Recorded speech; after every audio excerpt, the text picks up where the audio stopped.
I wanted to do a live, but I don't have enough bandwidth because look at where I am.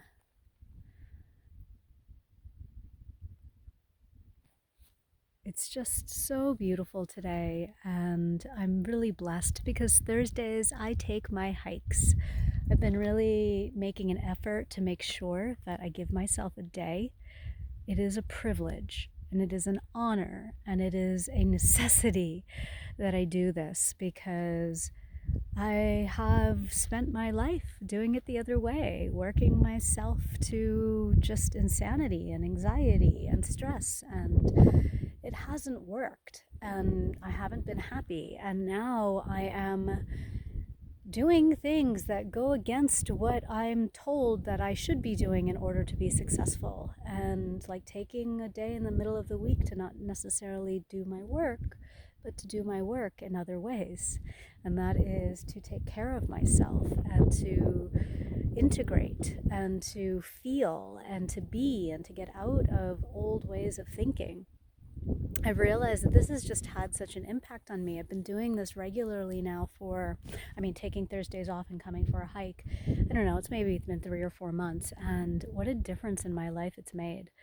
There are times where I feel like I start to feel a little bit more, um, I don't know, anxious, worried and scarcity, feeling like I'm not doing enough. I go back into those old mentalities.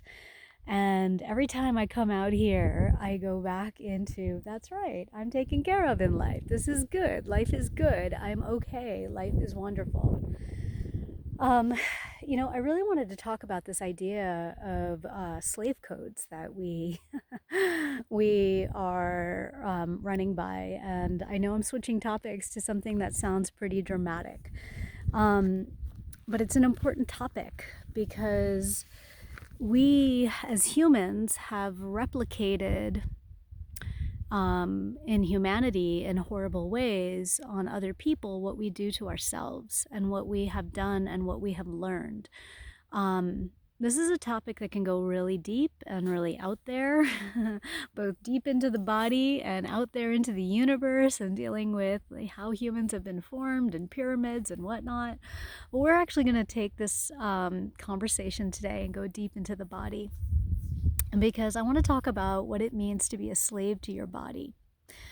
And what I mean by that is when we are not in control of our thoughts, our speech, and our actions, and we are basically responding to addictions in our body.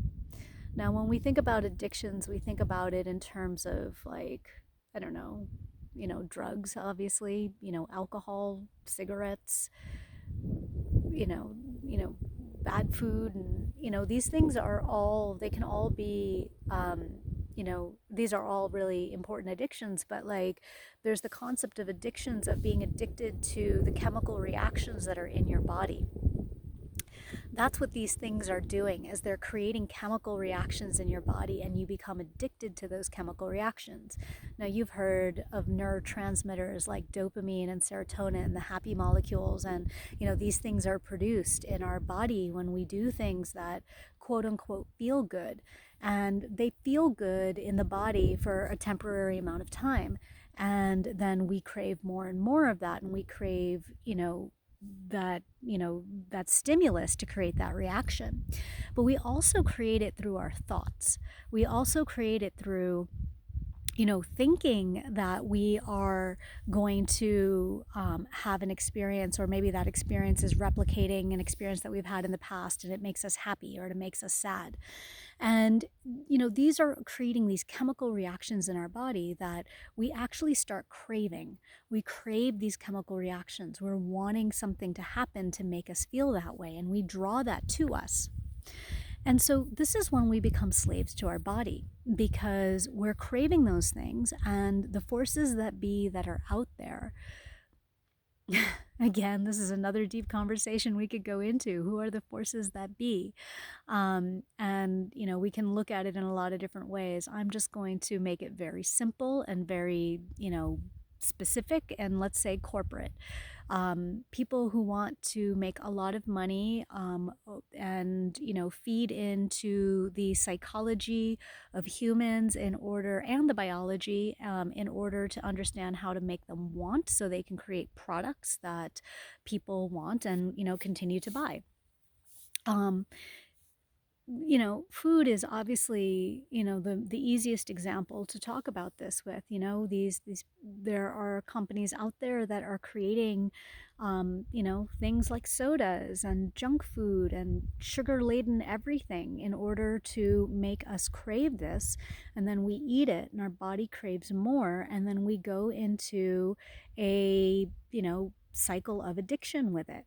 Now, what ends up happening is that there's this emotional response with that, because you sometimes might have memories of, like, when you were a child and something good happened. There's a party, you get a reward, there's a holiday at school, whatever, you get candy. Candy is something that is attributed with this positive reward system emotionally for us. And then biologically, we start to associate that rush of sugar with joy. And what's crazy is that these companies know how the biology of our body works. We, being in a human body, I don't care if you're a starseed or, like, you've had other galactic lifetimes, I don't care if you don't believe in any of that, whatever it is, we are human in human form, here on Earth, and it's because we're composed of Earth materials. And because we're composed of Earth materials, we have a certain genetic makeup, we have a certain aspect of us that is always going to be human. And part of that human deals with the evolution of humans here on Earth and the human biology that's associated with that. Well, as hunter-gatherers back in the days, we were nomadic people, and we did not find water, um, you know, at times, for however long. But we had to hydrate ourselves, and we had to have water. Water is an essential component.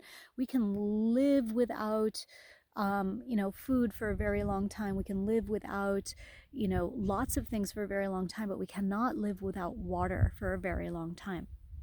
And so, this is why it's essential that, you find water. And the way hunter gatherers found water was through eating fruits and vegetables, and especially root tubers and things like that. But they basically got their water from plants. Everything that they were needing was coming from the plants. And of course, they would find watering holes when they needed it. But otherwise, the body sends a signal to our brain that says, I'm hungry, when we're thirsty. So when we're thirsty, rather than saying, oh, I need water, our body says, eat, go eat, because we have been programmed for so long by our evolution here on Earth that the way we got water was through our food. So what ends up happening is then you take another biological mechanism that happened during the hunter-gatherer days, which is that food is available seasonally. Food is available when it is nice weather, like a beautiful day like today, right? Oh, it's a little hot. This would probably burn crops, but this is the way that people lived, was through the seasons, and understanding that you get food in great abundance in the spring and summer, and lower abundance in the winter. And so biologically, our bodies evolved to meet those needs. And so what ended up happening is, when spring comes around, it is beautiful, and there are trees with fruit. There are berries on bushes. There is fruit. Fruit is sweet. Fruit is sugar. And it tastes so good, and it provides a lot of nutrients and a lot of hydration and a lot of sugar our body needs. So what would happen is you'd find this fruit tree, and you'd eat the fruit. And now you would eat the fruit tree all gone. All gone. That's what my daughter used to say. Eat it all gone. You would finish everything on the fruit tree, because it was, it wasn't going to be available for long. The stuff is going to go bad. If you don't eat it, other tribes will eat it. Animals will eat it. So you just got to eat it. So what our bodies do is that they know how to store sugar. because the point is you want to fatten up because winter is coming and you want to make sure you have enough stores to get through the winter. You need fat for the winter. And so, well, back in the day, you needed fat for the winter. I mean, even now it's nice, people gain weight in the winter for a reason because you need it for that extra, layer of fat to keep you warm. And so you would eat this fruit and you could eat as much as you wanted because there was no like I'm full button with sugar. This is what Mother Nature did, is they gave us the ability to survive through the winter by telling us to eat as much sugar as we can during the spring and summer when it was available. And what it does is it takes that excess sugar and it stores it into fat. And so our bodies now are storing fat. Our bodies are made to do that with sugar. The other thing that we're made to do with sugar is to eat unconsciously because we're not only predators, here out, to other animals and species, but we're also prey. We were prey, big animals would eat us and kill us. And so we have learned how to eat sugar unconsciously because you eat with one eye open. We have a rabbit, a pet rabbit at home, and she is this, she's a prey animal because she's the one that's eaten by everything. And what does she eat? She eats the plants and they eat her to get the nutrition from the plants. But she is so scared. She's this little scared bunny and she is so sweet and so adorable. But you can see she has this intense fear that also comes from being a prey animal and also just her own trauma in life. But it is she just sits there eating like unconsciously, and she's so hyper aware of everything that's going on. Her energy resources are going to being conscious of in her environment, and she eats unconsciously, and she can keep eating and keep eating and keep eating, and then eventually, she'll go and rest and digest somewhere. So this is what we do. Now, companies realize this. They know the biology. They know that we eat sugar unconsciously, so they put sugar into everything. They put it there not for taste, although taste, for people who like sweet things, that goes up, when you add sugar, of course. But really, they're doing it also as an addictive chemical. And so now we are becoming these, modern day humans. I mean, processed food has only been around for 100 years. It takes millions of years for our genes to evolve and to adapt to our environment. But we're changing our environment. And I don't just mean like our physical environment of the earth. I mean the way we eat and how we get our food and, what we put into our body and all these toxins and chemicals and things. We also do this with, we're changing all those factors. There's somebody coming by, so I am actually going to let them pass and put this on pause. And I am back. So, as I was saying, like we're changing our environment around us at such a rapid rate that we don't have time to evolve. We're not giving our bodies that time to evolve. And so we're operating on old hardware with new inputs, new information. It's like trying to enter like today's code into a computer that was built in the 1980s. It just won't work. And so we are now addicted to sugar in a way that we don't even realize, and it's our body seeking that reward system. So, it's really important to recognize that we become slaves to the biology of our body because it's constantly seeking those pleasure inputs. It's being fed, like, we're being marketed to, and we're being, deceived in ways because sugar isn't always labeled, and that's a whole nother discussion. The taste of sugar can be added in without a caloric content, and therefore it doesn't necessarily need to be reported because it's created through flavors. And it's just creating that addictive property of wanting sweet. And it's hard because people have forgotten the taste of real food and the effect of real food on their body. And, I feel like this is just so common. Like we are, we're constantly seeking something that is simple because we don't have time and we don't have, the resources or like whatever to, feed ourselves properly. So we want something that is created for us. And so it's easy that way and it's made to taste good. And so it becomes really difficult to discern what is right. Is it, I don't have energy to cook. Is it really going to be beneficial to me to like create a whole meal, or like can I eat this thing and not be addicted to it. There's so many things to think about when you start to really become aware.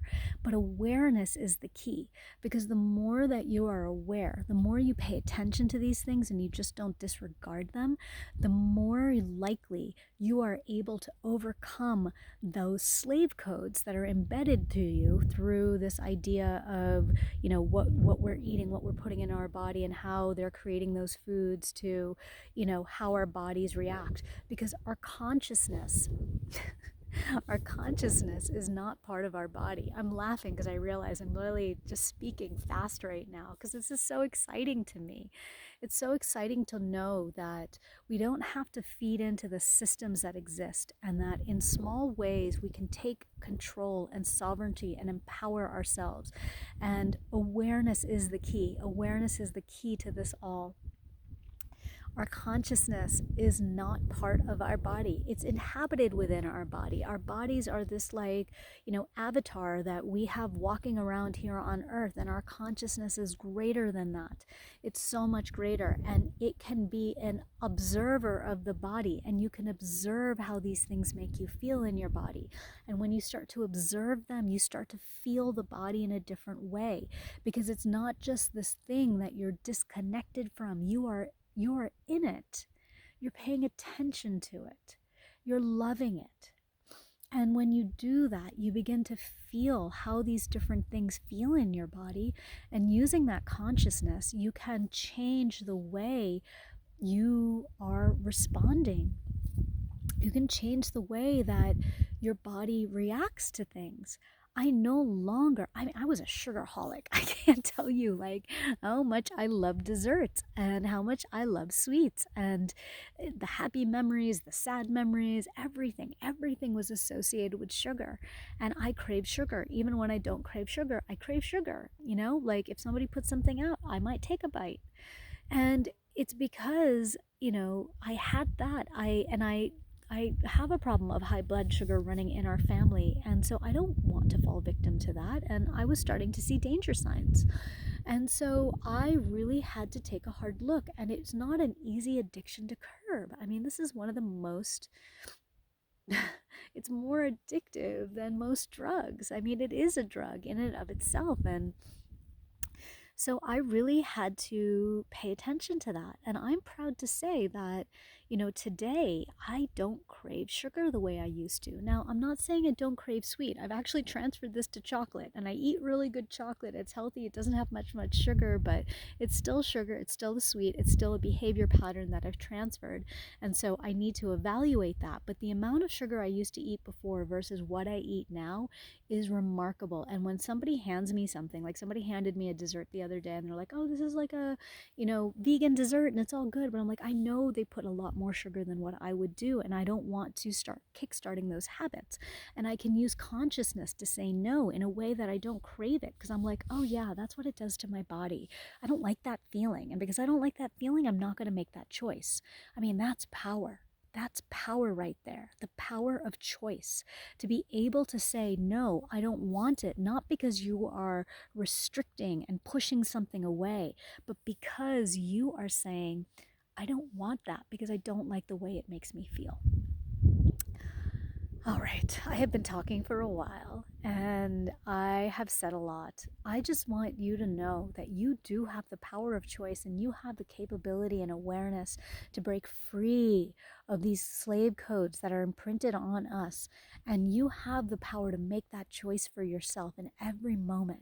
I'm here to help you. I mean, this is what I do. This is like passion in life. I help people empower themselves with this. And I do it with food, but it really taps into everything, all energetic systems of your life, because this is what it's about. It's about mastering your body, mastering your mind. And it's not to say that you are whipping it into shape. You are in your sovereignty, expressing yourself, being yourself, and loving yourself and loving this life because you are in your power and you're not in the energy of restriction and fear. It's just such a beautiful feeling. And for me, I've been able to create this for myself. And, it's by the inputs that I put in. So let's end with this beautiful view of the hike I'm taking. I'm really blessed, and I just wanted to share that with you.